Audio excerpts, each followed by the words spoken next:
Lights, camera, action. Louisiana is one of the country's top destinations for film and TV production. The most appealing draw is the incentive program, offering up to $180 million a year in tax credits.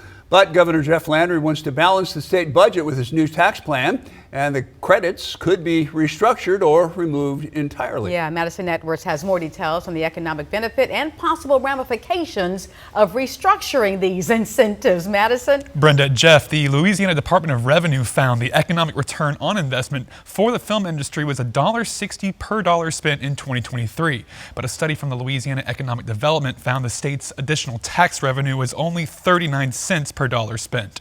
Though these credits have boosted film production in Louisiana for the last 20 years, the state could sunset these incentives by June 2025.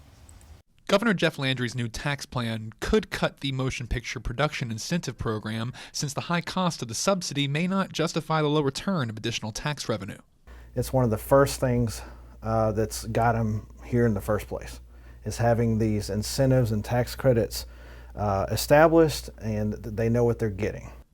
Workers earned $2.60 for every dollar spent on the program in 2022, but the state only received 7 cents per dollar. Since cuts could come, local leaders may have to adapt to attract productions. It could put a deterrent on our industry. We'll fight for it tooth and nail to find some offsets if that's what it takes. New things are being created on local levels. We're still working on, creating our own local tax incentives for Shreveport-Bossier. The program has a positive impact on the state's economy since it generates more household income than it costs the state, but the credit does not generate enough state tax revenue to make up for the revenue the state loses.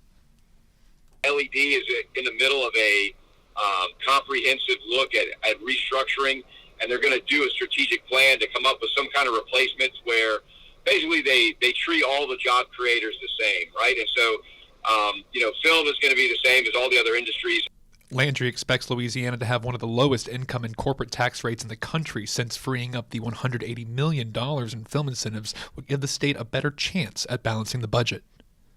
We're putting all of our literature and heads together on how to, address these, concerns with the governor and with the state, and we're going to do everything in our power to continue to do that.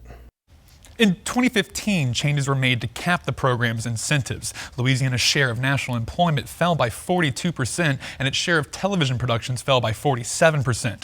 If Louisiana loses these credits entirely, its position as a destination for filming could fall drastically. Back to y'all.